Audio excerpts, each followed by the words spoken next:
Hey friends, it's Loree with the blog Homestead.com, and I'm here today getting ready to mix up some of my favorite organic potting soil mix. It's really easy, very inexpensive, something you can easily do at home. And I'm just gonna show you how we do that, and then we're gonna go inside and mix some soil blocks. So I'm gonna start out with 6 gallons of compost.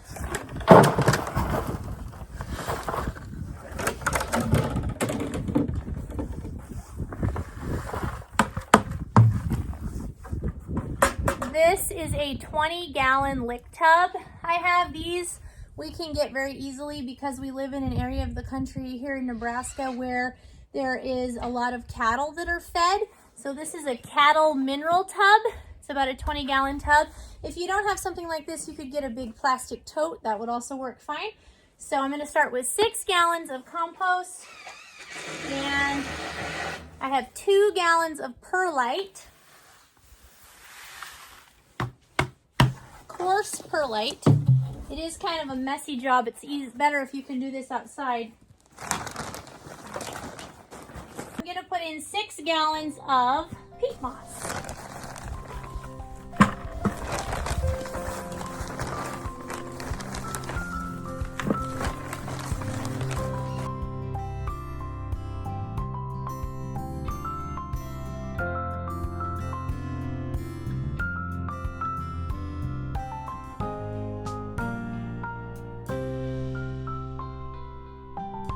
All right, and then you're just going to mix this really good with a shovel. It's best if you do this outside because it is pretty dusty. There is a link in the description box below for the full recipe that you can download and print for this potting soil. Then I'm going to add 2 cups of this fertilizer. It's a dry fertilizer, and I have it linked in the description box below. You can order it from Amazon. It gives your plants all of the nutrition they will need all the way up until they are planted out into the garden. You should not have to fertilize them at all while they are growing. Then we start adding water and we start mixing. And I find that it's easiest to do this with my hands. It just takes a few minutes. If you plan to start seeds in these soil blocks, I like to use warm water because it will help your seeds to germinate faster. If you're planting some smaller plants into these soil blocks, like potting them up or transplanting them and just bumping them up into a bigger soil blocks, you can use cold water. It doesn't really matter. But I like to use warm water. It's nicer to mix it in.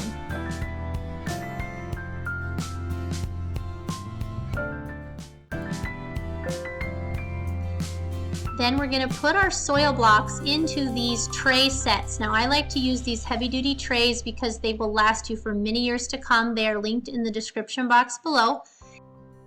What I like to do is put a deep 2-inch tray into a shallow tray. And it just seems to work out really well for bottom watering your soil blocks. That seems to be the best way to water them. If you spray water on top of the soil blocks, they tend to fall apart. And so it's very easy to bottom water these if you put these 2 tray sets together. And again, they are linked in the description box below. Then you're going to want to check the consistency of your soil. I like it so that it squeezes out a little bit of water when you squeeze a handful of the soil. You don't want it sopping wet, but you want it wet enough that the soil blocks are going to hold together. You will figure out the right consistency. But if you can squeeze out a little bit of water, then it's probably going to be just fine. Then I just pack it into the soil block maker by running the soil blocker back and forth in the soil mix, and then also packing it in with my hand. Then just pushing down firmly, pulling up on the handle, and releasing the soil blocks. My soil blocker is obviously well used. If you keep them washed up well after each use, then they will not end up rusty like this one, but they work just fine. And I have the soil blocker linked down in the description box below as well. The reason for making soil blocks is that your plants will not have as much transplant shock when you're putting them into the garden if you grow them in soil blocks. And that is because when the roots reach the edge of each soil block, instead of going around and around like they would in a plastic tray and becoming really root bound, the roots will actually air prune. So when they hit air at the edge of the block, it will prune them and they will stay right at the edge of the block or grow back inside the soil block, and then they will be ready to continue growing as soon as you put them out into the garden. Where if you plant in those plastic cell trays, your plants a lot of times will experience transplant shock while the roots figure out how to grow without going in a circle like they are used to in the trays. So this is a 2-inch soil blocker. This is what I would recommend that you get. They do make a smaller soil blocker that I will show you later, and actually a larger one as well if you wanted to pot your blocks up. And the soil blocks are made so that each size block will fit into the indentation of the next size block. But for most home gardeners, this 2-inch soil blocker will work just fine.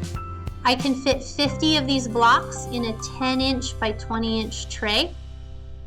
And to finish out the tray, I just stamp out the blocks in the soil mix tub and put a couple of them in to finish out the tray.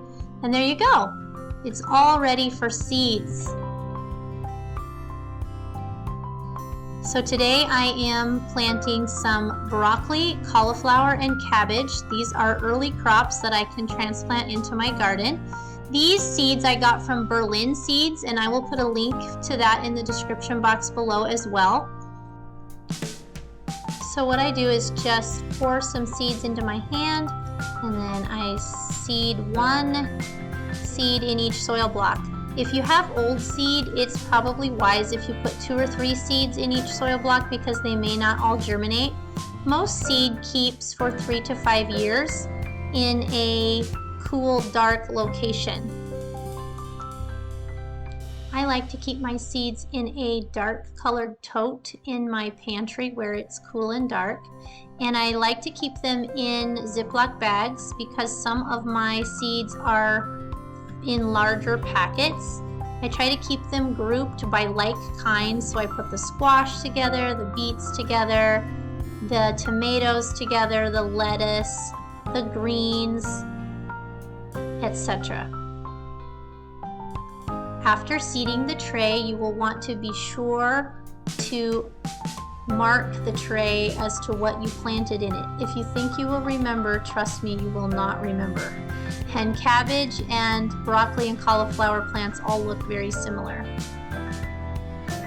Be sure to check out the blog wagonwheelhomestead.com and search for how to start seeds in soil blocks, as there is a full tutorial and a lot more information than I can share here about why you would want to grow in soil blocks and ways that they will benefit your garden.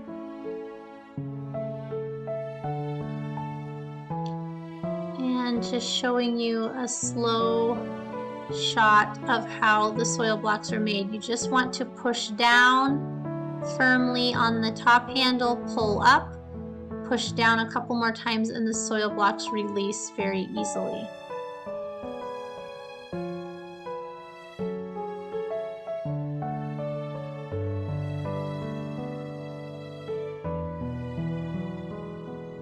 This tray is seeded with pelleted lettuce seed.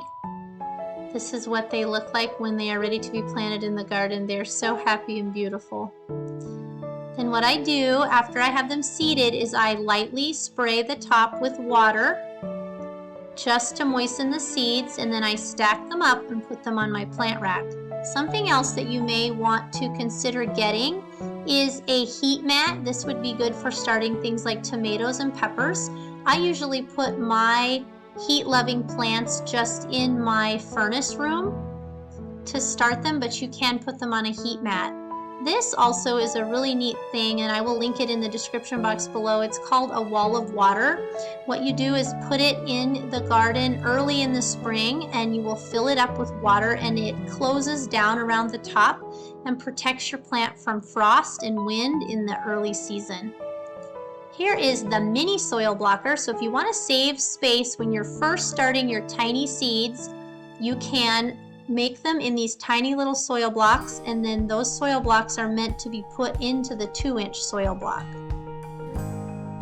Something else I'm showing you today is how to start tomato seeds. I have started tomato seeds in soil blocks for many years, but I got these trays for free from my local greenhouse, and so I've decided to use them because they will save me some time when it comes to potting up my tomatoes. I grow almost 300 tomato plants for our market garden, and since I was able to get the trays for free, I decided to use them. So what I do is I fill them up about halfway with soil, then I drop my seeds into each cell, and obviously mark what you are planting for tomatoes. I have about 8 or 9 varieties of tomatoes that I'm growing this year. And I'm just gonna water these lightly, stack them up, and put them in my furnace room where it's warm because it will help the seeds to germinate more quickly. I'm also covering the seeds with just a tiny bit of the soil mix because they like to germinate in the dark.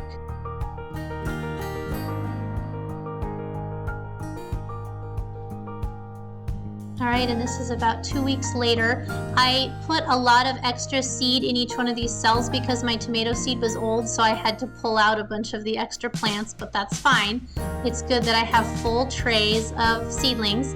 And what I'm doing is I'm just adding soil now to the top of each cell. And this is where, if you were using the soil blocks, you could take the 2-inch soil blocks and put them up into the 4-inch soil blocks. But this is just working for me because it's faster, and again, I got the trays for free, so it worked out. It's probably not quite as good as growing them in soil blocks, but it works just fine, and so you can do it either way. Tomatoes are like potatoes in that if you cover the bottoms of their stems with soil, they will continue to grow roots. So this is going to give them a really healthy root system, because they're planted down deep in these cells, and instead of having to pot them up into a bigger container, I'm just adding more soil, which will in effect do the same thing. It will make a really healthy root system, and these tomatoes will grow really quickly now, especially with the little bit of added fertilizer that is in this potting mix. Don't forget to check the description box below and download your free copy of this potting mix recipe. It's going to be one that you'll want to use for many years to come. And it works if you use soil blocks or if you just use seed starting trays. Either one is fine. The reason we start these seeds indoors is because our season is short here in Nebraska, and so we want to get a jump on the growing season and have tomatoes as early as possible for farmers market. We grow these on our indoor seed starting rack, and I will put a link to that here so that you can see how we have that set up. It's not very expensive to set it up, and it will give you very healthy seedlings indoors. I hope this video was helpful to you. Please tag us on Instagram at Wagon Wheel Homestead 21 with any of the seeds that you start indoors. Thanks for following along. Please hit that like and subscribe button for more info on how you can grow a simple, sustainable life.